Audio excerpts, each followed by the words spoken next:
আসসালামু আলাইকুম প্রিয় দর্শক, পুজোর আলাপচারিতায় আপনাদের সকলকে আমন্ত্রণ জানাচ্ছি। খবরের অন্তরালের খবর নিয়ে ক্যালকাটা ডায়ালগস থেকে আমি মনোজ দাস। প্রতিবেদনে যাওয়ার আগে একটি ছোট্ট নিবেদন। রাজনীতি ও প্রতিদিনের বেঁচে থাকার লড়াইয়ে বিপর্যস্ত জীবনে মুক্তির সাদানে গল্প গল্প করলে মানুষ অনেকটা কি বলবো, মুক্তি বোধ করে, অনেকটা রিলিফ পায়। আর সে গল্প যদি ভূতের হয় তাহলে তো কথাই নেই। এই কথাটি মাথায় রেখে ক্যালকাটা ডায়ালগস শুরু করেছে একটি ভৌতিক গল্পের চ্যানেল, নাম প্রেত ভূমি। নতুন ধরনের ফাটাফাটি ভয়ের গল্পের চ্যানেল প্রেত ভূমি। ইউটিউবে ইংরেজি অক্ষরে একটানা প্রেত ভূমি লিখলেই পৌঁছে যাবেন চ্যানেলে। গল্পগুলো লেখায় আমি মনোজ দাস, গল্পগুলি পাঠ করেছেন সুচিস্মিতা। একবার শুনেই দেখুন, আশা করি ভালো লাগবে। যেভাবে ক্যালকাটা ডায়ালগসের পাশে দাঁড়িয়েছেন আপনারা, সেভাবে দাঁড়ান প্রেত ভূমির পাশে। ধন্যবাদ। চলে আসি আজকের প্রতিবেদনে। আজকের প্রতিবেদনের শিরোনাম দেখে হয়তো কেউ কেউ ভাবছেন যে শেখ হাসিনার দেশে ফেরা নিয়ে মন গড়া কিছু কাহিনী শোনাতে বসেছি আপনাদের। না, বিষয়টা আদৌ সেরকম নয়।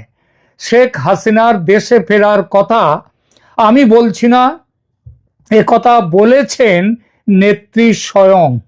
খুব বেশি দিন আগের কথা নয়, জুলাই মাসের 8 তারিখের কথা। কি বলেছিলেন তিনি এক ভার্চুয়াল ভাষণে, মনে পড়ছে? ঠিক আছে, সংবাদপত্র থেকে সরাসরি পড়ছি তিনি কি বলেছেন সেদিন। একবার আপনারাও দেখে নিন সংবাদপত্রে কি বলা হচ্ছে। এখানে বলা হয়েছে, নিউজ ডেস্ক দৃষ্টিভঙ্গি। বাংলাদেশের প্রাক্তন প্রধানমন্ত্রী শেখ হাসিনা এক চাঞ্চল্যকর সিদ্ধান্ত ঘোষণা করলেন। সোমবার রাতে এক ভার্চুয়াল ভাষণে হাসিনা জানিয়েছেন তিনি শীঘ্রই দেশে ফিরবেন এবং নিজে থেকে আদালতের মুখোমুখি হবেন।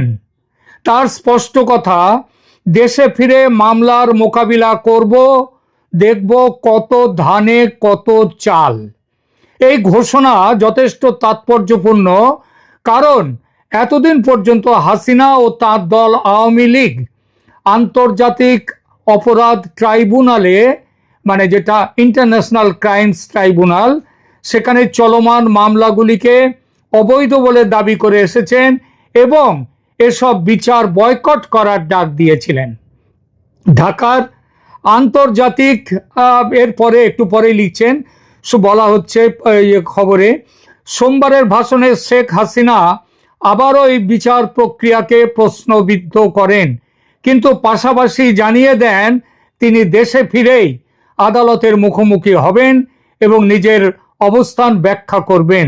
উল্লেখযোগ্যভাবে আদালত অবমাননার এক মামলায়, কন্টেম্পট অফ কোর্ট, সেখানে তিনি হাজির হননি বলে ইতিমধ্যেই তাকে 6 মাসের কারাদণ্ড দিয়েছে ট্রাইব্যুনাল। শুনলেন, এখানে তিনি স্পষ্টই বললেন দেশে ফিরবেন। আইসিটি বা ইন্টারন্যাশনাল ক্রাইম ট্রাইব্যুনালে তার বিচার চলাকালীন ফিরবেন, বিচারের মুখোমুখি হবেন। অর্থাৎ ইউনূস সরকার ক্ষমতায় থাকলেও শেখ হাসিনার বিচার, ক্ষমতায় থেকে ইউনূস শেখ হাসিনার বিচার চালাবেন আর তখন তিনি ফিরবেন। তার মানে ওই যেমন আমি লিখেছি, আগামীকাল যদি তিনি দেশে ফেরেন তাহলে কেউ অবাক হবেন না। আর দেশে ফিরলে তার নিরাপত্তা ইত্যাদি কি হতে পারে এবং তার কি প্রতিক্রিয়া হবে দেশে ও বিশ্বে, সেই নিয়ে ছোট্ট করে 2 কথা বলবো এখন।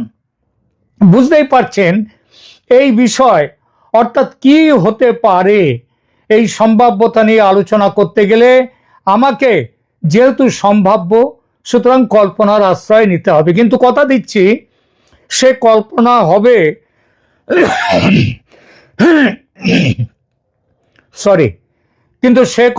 হবে বাস্তব পরিস্থিতি বিচার করে, বাস্তবের মাটিতে দাঁড়িয়ে। যদি আগামীকাল শেখ হাসিনা বাংলাদেশে প্রত্যাবর্তন করেন, তাহলে তার প্রত্যাবর্তনের রাজনৈতিক, সামাজিক এবং আন্তর্জাতিক প্রভাব বিষয়ে বেশ কিছু সম্ভাব্য দিক রয়েছে। দেশের রাজনীতিতে কি প্রতিক্রিয়া হতে পারে, এটা এ বিষয়ে ভালো ও খারাপ দুটো দিকে আছে। প্রথমে ভালো দিকটা বলি। শেখ হাসিনার নেতৃত্বে বাংলাদেশে এক যুগেরও বেশি সময় ধরে উল্লেখযোগ্য অর্থনৈতিক প্রবৃদ্ধি হয়েছে এবং অবকাঠামোগত ইনফ্রাস্ট্রাকচারাল ডেভেলপমেন্ট উন্নয়ন সাধিত হয়েছে। তার প্রত্যাবর্তনে আওয়ামী লীগের রাজনৈতিক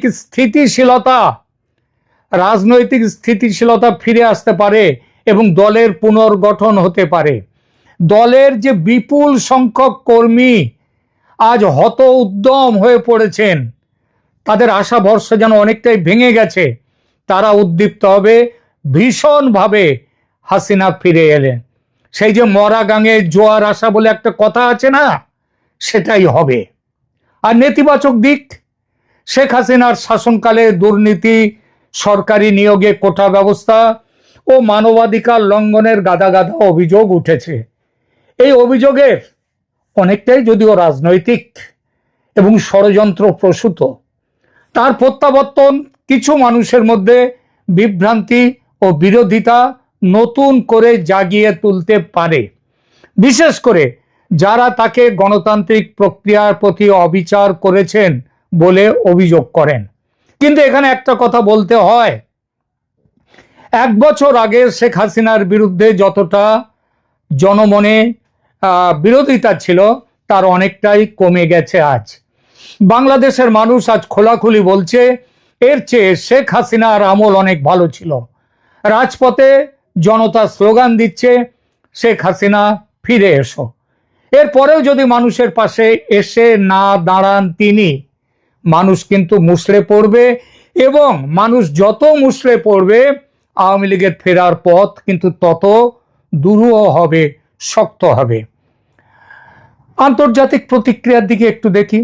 প্রতিবেশী দেশ, বিশেষ করে ভারত, তার নিরাপত্তা ও অর্থনৈতিক স্বার্থের কথা ভেবে শেখ হাসিনার প্রত্যাবর্তনকে অবশ্যই ইতিবাচকভাবে গ্রহণ করবে, কারণ শেখ হাসিনার শাসনকালে বাংলাদেশ ভারত সম্পর্ক নতুন উচ্চতায় পৌঁছেছিল।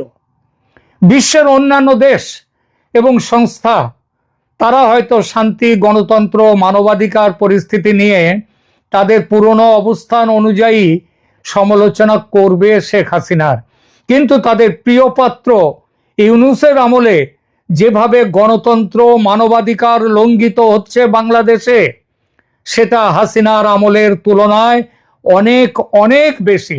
জাতিসংঘের রিপোর্টেও পর্যন্ত ইউনূসের আমলের এই ব্যাপারে তার যে রেকর্ড, সেই খারাপ যে রেকর্ড, সেই রেকর্ডের উল্লেখ কিন্তু এসেছে। এইবার দেখা যাক হাসিনা ফিরলে তার বিচার হবে, তিনি শাস্তি পেতে পারেন। এই শাস্তি বিচার কেমন এবং শাস্তি কেমন হতে পারে সেটা নিয়ে দু কথা বলি। শেখ হাসিনা বর্তমানে বাংলাদেশ আন্তর্জাতিক অপরাধ ট্রাইব্যুনালে আইসিটিতে বিচারাধীন রয়েছেন। সম্প্রতি আদালতকে অবজ্ঞা করার মামলায় তাকে 6 মাসের কারাদণ্ড দেয়া হয়েছে।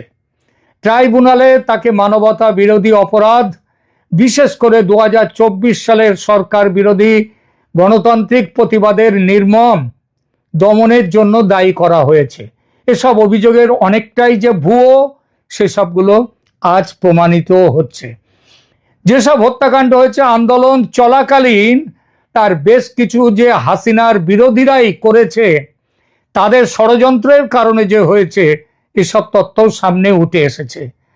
আর এখানেই প্রশ্ন ওঠে, বাংলাদেশে বিচার ব্যবস্থার নামে যে প্রহসন চলছে, সেখানে সত্যিকারের তথ্য প্রমাণ ভিত্তিক ন্যায় বিচার কি আদৌ আশা করা যায়? অবশ্যই যায় না, আশা করা যায় না।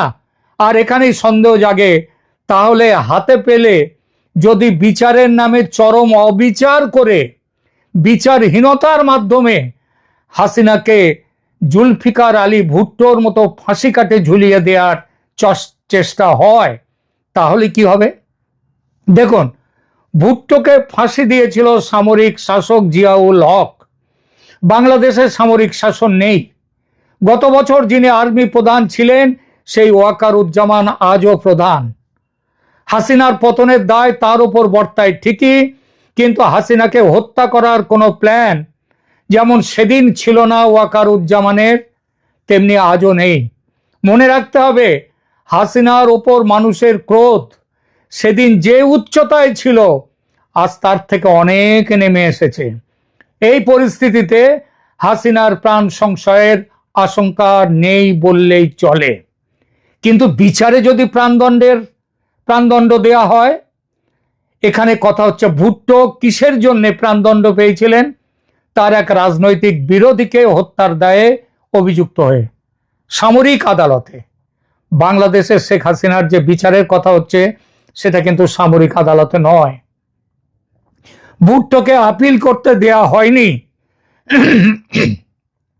কিন্তু হাসিনার বিরুদ্ধে হত্যার অভিযোগ বলে যা আছে বলা হচ্ছে সেটা প্রশাসনিক প্রধান হিসেবে তার নির্দেশের জন্য, এই নির্দেশের জন্য পরবর্তীকালে এই যে মোহাম্মদ ইউনূস, তাকেও তাহলে সেই একই ধারায় বিচারের সম্মুখীন হতে হবে। সুতরাং এই যে প্রাণদণ্ডের আশঙ্কা, ফাঁসির আশঙ্কা, এটা একমাত্র গায়ের জ্বালা মেটাতে জামাত তারা যা ভাবছে সেই ভাবনার প্রতিফলন। আসলে শেখ হাসিনা দেশে ফিরলে তাকে জেলে থাকতে হবে নিশ্চয়ই, কিন্তু তার মৃত্যুদণ্ডের কোনো কিংবা জেলের মধ্যে মেরে ফেলার কোনো সম্ভাবনা নেই, কারণ সেখানকার যে সেনা, সেই সেনা অনেকটাই কিন্তু হাসিনার পক্ষেও রয়েছে কিছুটা হলেও। এই সেনা তার পতনের জন্য দায়ী, কিন্তু তার জীবন বাঁচিয়েছেও কিন্তু এই সেনা, এটা মনে রাখতে হবে। 1 বছর আগে বাঁচিয়েছে, এখন তাকে হাতে পেয়ে মেরে ফেলবে, সেটা সেনা করবে না। তাহলে প্রশ্ন আসছে, শেখ হাসিনার জন্য এই মুহূর্তে সেরা পদক্ষেপ কি? তিনি ভারতে থাকলে রাজনৈতিকভাবে তার ফিরে আসাটা কিন্তু ক্রমেই দূরে সরে যেতে থাকবে। তিনি নিজে যে কথা বলেছেন, দেশে ফিরে বিচার ব্যবস্থার মুখোমুখি হবেন, এটাই তার সেরা পদক্ষেপ হওয়া উচিত।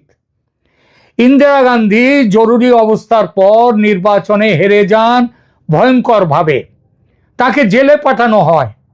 দেশের মানুষ যারা ইন্দিরা গান্ধীর চরম বিরোধী হয়েছিল, তারাও ইন্দিরাকে জেলে পাঠানোটা মেনে নিতে পারেনি।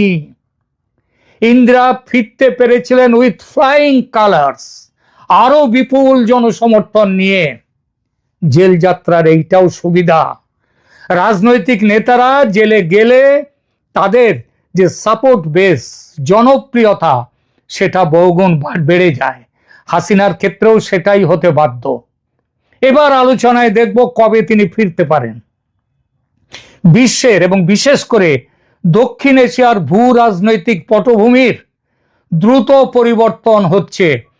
যেসব খবর আসছে, বাংলাদেশ নিয়ে ভারত, চীন ও রাশিয়ার মধ্যে আলোচনা চলছে খুব গুরুত্বের সঙ্গে।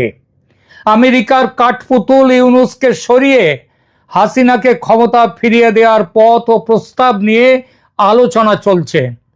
সম্প্রতি অজিত ডোভালের মস্কো সফরের সময় হাসিনার সঙ্গে রুশ প্রেসিডেন্ট পুতিনের ফোনে কথা হয়েছে বলে, সামান্য হাই হ্যালো সেটাও হয়েছে বলে কিছু খবর পাওয়া যাচ্ছে। পরবর্তী পর্যায়ে চীনে এ মাসের 31শে আগস্ট থেকে শুরু হচ্ছে চীনের সাংহাই কোঅপারেশন অর্গানাইজেশনের সামিট। সেই সামিটে মোদি, পুতিন, শি জিনপিং তাদের আলোচনা হবে এবং বাংলাদেশ সেই আলোচনার একটা বড় জায়গা।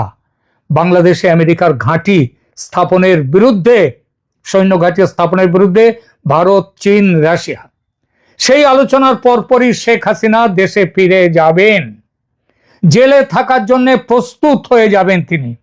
বাংলাদেশের মাটিতে তিনি পা রাখলে সেখানকার রাজনীতিতে ভূমি